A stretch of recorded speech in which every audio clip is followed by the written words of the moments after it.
more than anything in the business of creating really immersive experiences and reaching out to incredibly cool, creative people. And I can't think of a better way to describe these two guys and working with them than saying incredibly cool, creative people. Penn and Teller came to us and we said, wouldn't it be cool if?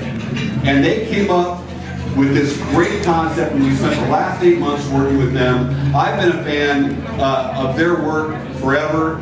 Live theatrics, live stage, television, radio, they've done it all, and now they've brought an incredibly cool haunted house to Universal Orlando. We're thrilled to have them here tonight. Guys, if you wouldn't mind coming up, Penn and Teller, ladies.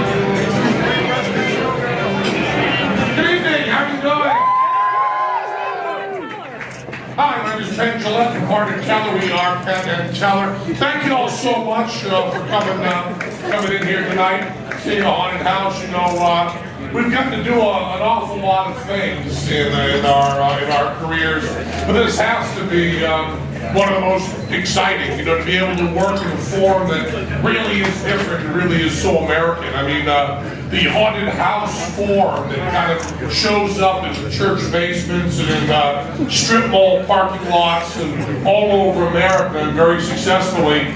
Universal has kind of become the ability to take that to a whole different level. You know, if what we see all over America is garage bands popping up doing these haunted houses, Universal kind of does the Sgt. Pepper's all the time. It takes that piece of American folk art and makes it a art without a qualification.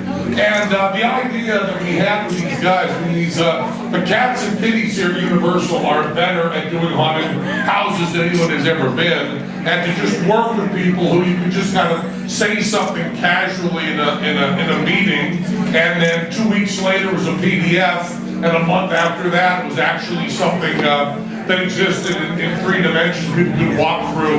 Was a wonderful, wonderful experience. I mean, we love the idea of taking Las Vegas, which to most people is a nightmare to begin with, and just edging it just a little bit further and a little bit creepier and a little bit more frightening, and make that something kind of different. You know, so much of horror is all earth tones and all very, very tans and grays and browns. And Las Vegas is so garish and so neon and so fluorescent that we just wanted to make that kind of thing scary and kind of explore the wedding chapels and the honeymoon suites and the buffets and all the other stuff that we all know and sometimes love and sometimes hate about Las Vegas. So what we're hoping is that this experience is a new way to look at Las Vegas, a new way to look at haunted houses. It's pretty great to be able to work in, you know, when you work in theater, you have the proscenium there, or in television or in movies, you have the kind of narrative that happens there that you kind of look into. And the wonderful thing about the Horror Nights at Universal is that they have this completely surrounded, site-specific theater that happens with people who, before they even start watching what you're doing, already have pulse rates that are up over about 130, 140. So it's pretty great to see people just jacked up and screaming and having a great time being able to work in an environment as opposed to a theater. So I hope you all like it. I hope a lot of people go through it. And I've got to say that in 38 years of collaborating with each other and with other people, I think about the best people we've ever worked with have been all the people here at Universal. The amazing thing is when you get an idea and Universal says they can do it, they really can. When we get an idea, we say we can do it, we usually it up 3 times and then kind of struggle to bring it to fruition. But the amazing thing is they go from from PDF to reality more accurately and more beautifully than we ever worked with. So we want to thank Universal a lot. Thank you all for that.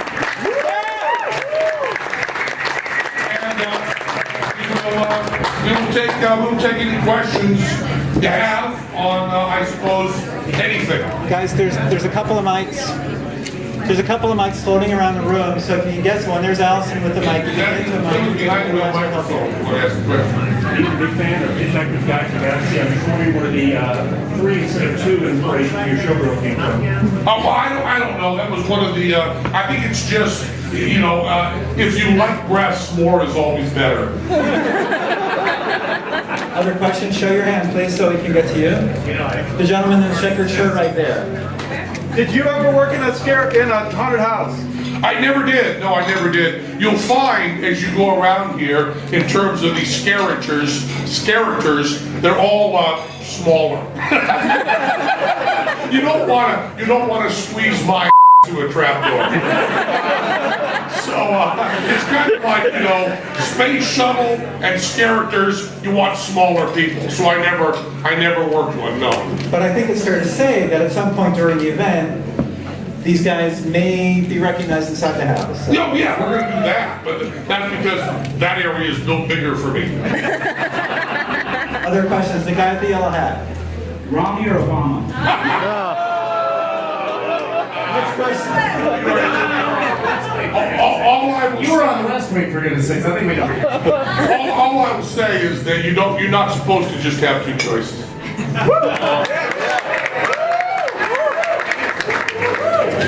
Okay.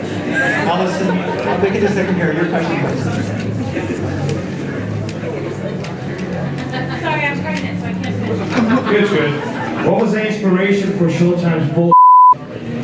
The inspiration for Showtime bull actually is not called Showtime's bull. It's called Penn and Teller bull. Minor correction. You know, Teller and I have kind of followed magic history. Kind of breaks into two basic schools of thought. One is typified by Houdini, and the other is typified by one group of people seems to think that magic should learn about how people are misled and then do its best to tell the truth. That was Houdini's point of view. Then there are other people who think they can use magic to lie to people and to misrepresent things. So from the moment anyone talked to us about doing a television project, we always pushed very hard to do something that would be skeptical and would use some of the stuff we learned and many other people in magic learned to try to be a little more truthful. So we pushed for that for a long time, and we pitched right after 9/11, and actually 2 weeks after 9/11, 2001, and it was a very difficult sell. But I think it was also a time when we're looking at things skeptically. It was really called for, and Showtime had the guts to let us do a skeptical show on TV, which is usually considered to be not successful. But we ran 8 years and are now doing another pilot for Showtime, which I'm not supposed to talk about. But there's no press people here, right? I know there's one question, but the last one, what's your favorite Spanish word? My favorite Spanish word? Corazon.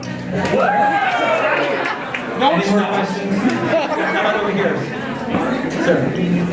So what's next in your collaboration with Universal? Bringing your live show out here or anything? Or? I don't know. We played the Hard Rock here at Universal before, and we will do that again. We're doing that in 2013. But I would like to do anything with these guys. I mean, it was just from beginning to end a marvelous experience, and just wonderful to be around that kind of deep competence with integrity. That's a mixture you don't get off. Sure, just yell. I'm sick of my Mr. Teller, when I go through the haunted house, I will probably scream, probably pee a little. When you go through the haunted house, how will you evoke your emotion of being scared?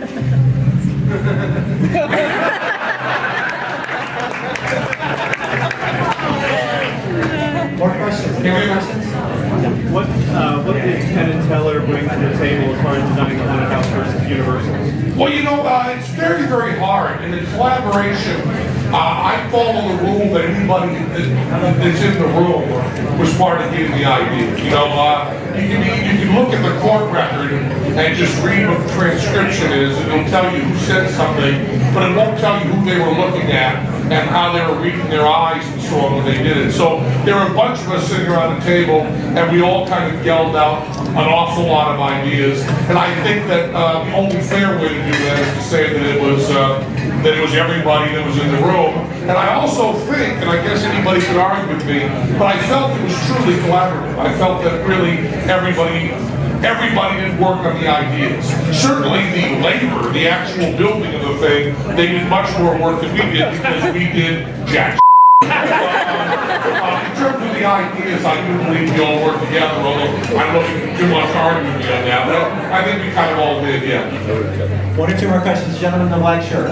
Any hints for Universal as far as magic with misdirection, as far as making the house scarier? Well, you know, we went through Alice's house, you know, and they were showing us how they lay all this monofilament in people's faces like spider webs and stuff. We asked, you know, why do you have all this stuff hanging here? And they said, well, once you're worried about getting stuff out of your face, then we can jump out of the floor and scare the out of you.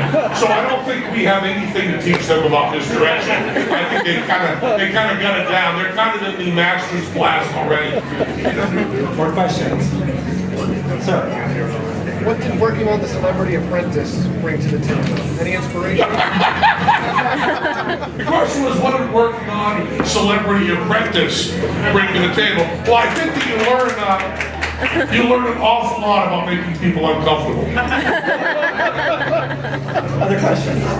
Allison. Hey, what's your favorite Elvis song? My favorite Elvis song? You can't rumba. What is it? You can't rumba in a what is it, Cadillac or something?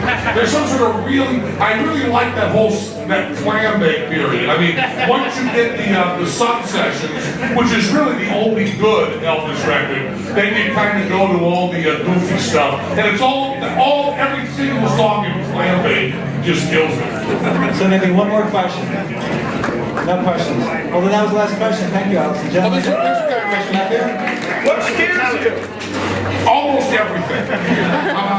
You know, one of the things that people think that because we worked so much in gore and so much in horror and so on, that we are probably jaded to everything.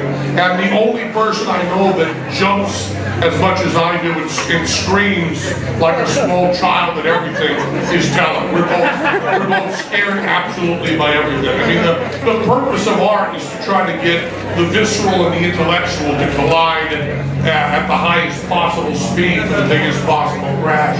And what you're doing in a haunted house, what you're supposed to be doing in a roller coaster, what you're supposed to be doing during sex, which is having your guts and your intellect fight as hard as you want, to be able to go into a place where you feel completely frightened and feel all of that, and yet know that you're safe and everything's done responsibly. It's the pinnacle of art. And I guess that's all the questions, and I want to thank all the guys.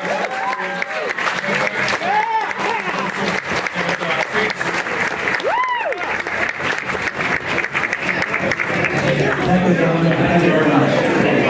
So, as a lot of you guys probably know,